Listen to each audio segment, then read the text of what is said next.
चलिए दोस्तों, आज मैं आपको बताएंगे शास्त्रकार यानी चैप्टर संस्कृत का 14 है। ये सबसे लास्ट चैप्टर है। इससे आपको जितना भी प्रश्न अगर नहीं देखे होंगे तो देख लीजिएगा। 1 2 3 मतलब 14 चैप्टर तक आपको डाल दिए हैं। ये चैप्टर लास्ट है। शास्त्र करा का यानी शास्त्र रचयिता, संस्कृत का चैप्टर 14 है। इससे आपको 40 प्रश्न दिया जाएगा। इससे अलग से प्रश्न नहीं बनेगा। तो चलिए स्टार्ट करते हैं 10वां क्लास के लिए। पहला प्रश्न, शास्त्र मनुष्यों को क्या सिखाता है? यानी शास्त्र है मनुष्यों को क्या सिखाता है? ये सिखाता है कर्तव्य और अकर्तव्य, ये दोनों सिखाता है। यानी शास्त्र उठाइएगा, या तो गलत कर दीजिएगा या तो सही भी कीजिएगा, है कि ना। चलिए आगे बढ़ जाते हैं। दूसरा प्रश्न, वेदांगों की संख्या कितनी है? वेदांगों की संख्या कितनी है? ये 6 होता है। वेदांग की संख्या कितना है? 6। वेरी वेरी इंपॉर्टेंट है। चलिए नेक्स्ट बढ़ जाते हैं। नेक्स्ट है क्वेश्चन, शिक्षा शास्त्र का प्रमुख ग्रंथ कौन है? यानी शिक्षा शास्त्र का प्रमुख ग्रंथ कौन सा है? ये आपको पता होना चाहिए।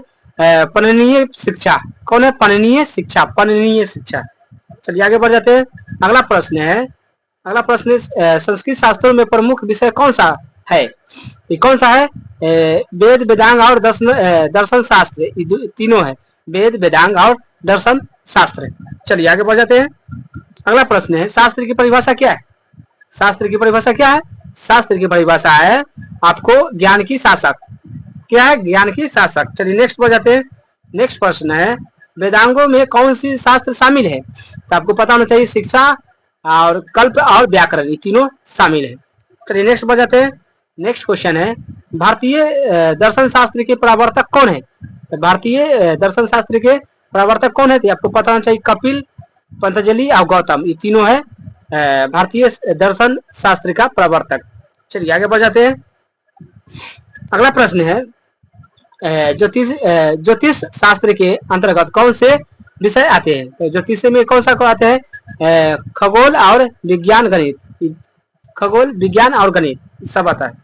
चलिए आगे बढ़ जाते हैं। अगला प्रश्न यह है स्क्रीन पर, शास्त्रों के द्वारा मनुष्य को क्या ज्ञान मिलता है? शास्त्रों के अनुसार क्या ज्ञान मिलता है? आपको कर्तव्य और अकर्तव्य दोनों मिलता है। चलिए नेक्स्ट बढ़ जाते हैं। नेक्स्ट है, शास्त्रकार कौन होते हैं? शास्त्रकार कौन होते हैं? जो क्या करता है? जो शास्त्र रचते हैं उसी को शास्त्रकार कहते हैं।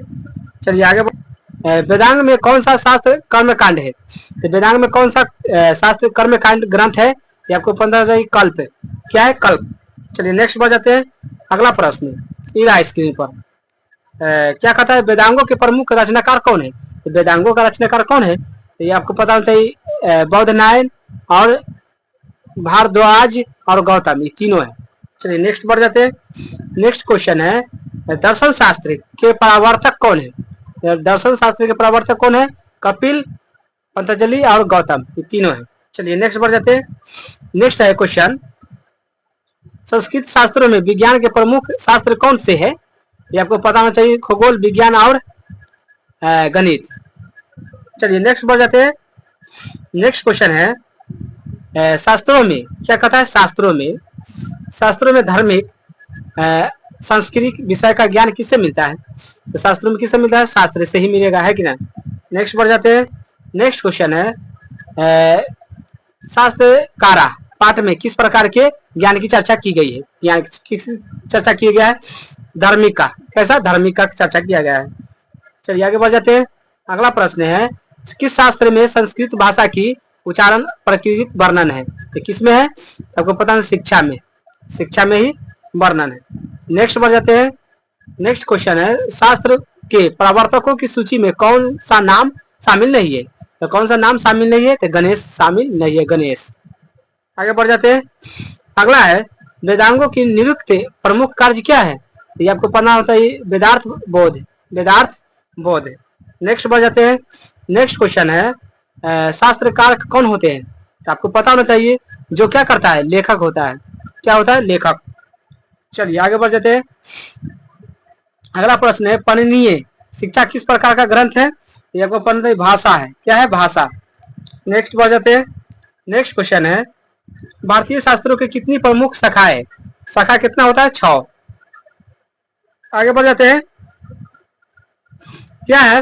वृत्त संहिता। वृत्त संहिता किस शास्त्र से संबंधित है? तो ये आपको पता होना चाहिए खगोल विज्ञान से। आगे बढ़ जाते हैं। अगला अगला प्रश्न है, कौन सा शास्त्र वेदांगों के हिस्सा नहीं है? तो आपको पता होना चाहिए दर्शन वेदांगों का हिस्सा नहीं है। नेक्स्ट बढ़ जाते हैं। नेक्स्ट क्वेश्चन है, शास्त्रों में धार्मिक ज्ञान प्राप्त करने के लिए किस शास्त्र का उपयोग क्या है? तो ये आपको पता होना चाहिए निरुक्त का, इसका निरुक्त का। नेक्स्ट बढ़ जाते हैं। नेक्स्ट है, शास्त्रों में अधिकार का बोध किससे मिलता है? ये किससे मिलता है? वेद से। आगे आगे प्रश्न है, आयुर्वेद शास्त्र में कौन सा ग्रंथ प्रमुख है? आयुर्वेद में सबसे ज्यादा प्रमुख कौन है? आपको पता होना चाहिए सुश्रुत संहिता और चरक संहिता, याद कर लेना है। चलिए आगे बढ़ जाते हैं। अगला प्रश्न है, भारतीय शास्त्रों में व्याकरण के प्रवर्तक कौन है? तो व्याकरण के प्रवर्तक कौन है? पाणिनि। कौन है? पाणिनि। चलो आगे बढ़ जाते हैं।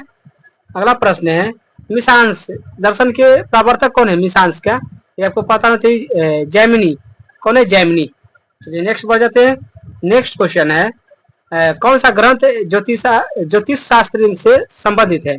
तो कौन सा ग्रंथ है ज्योतिष से? तो आर्यभट्टियम। क्या है? आर्यभट्टियम। चलिए आगे बढ़ जाते हैं। अगला प्रश्न है, वेदांत दर्शन किसने रचा? ये आपको पता होना चाहिए बादरायण। चलिए आगे बढ़ जाते हैं। अगला प्रश्न है, शास्त्र का अर्थ क्या होता है? शास्त्र का अर्थ होता है क्या? ज्ञान का शासक होना। नेक्स्ट बढ़ जाते हैं। नेक्स्ट क्वेश्चन है, संस्कृत शास्त्रों में प्रमुख शास्त्रकार कौन होता है? ये होता है यास्क और पिंगल। चलिए आगे बढ़ जाते हैं। अगला प्रश्न है, किस शास्त्र में वेदार्थ बोध होता है? तो आपको पता होना चाहिए निरुक्त में। इसमें निरुक्त में। नेक्स्ट बढ़ जाते हैं। नेक्स्ट क्वेश्चन है, भारतीय शास्त्रों में संख्या दर्शक के प्रवर्तक कौन है? तो कपिल है। कौन है? कपिल। नेक्स्ट बढ़ जाते हैं। नेक्स्ट क्वेश्चन है, वास्तुशास्त्र किस शास्त्र द्वारा रचित है? तो बराहमिहिर। आगे बढ़ जाते हैं। अगला प्रश्न है, शास्त्र के अंतर्गत ज्ञान के कौन सा पक्ष आते हैं? तो आपको धार्मिक आते हैं। कौन आता है? धार्मिक। चलिए नेक्स्ट बढ़ जाते हैं। नेक्स्ट क्वेश्चन है, शास्त्र मतलब अर्थशास्त्र किस प्रकार का शास्त्र है? ये आपको पता होना चाहिए राजनीतिक है। कैसा है? राजनीतिक। चलिए सबसे लास्ट क्वेश्चन नेक्स्ट एकदम अगला प्रश्न है, भौतिक विज्ञान किस शास्त्र के अंतर्गत आते हैं? तो भौतिक किस में आएगा? रसायन में आएगा। चलिए भाइयों, वीडियो जितना हो सके शेयर आप देखने के लिए थैंक्स।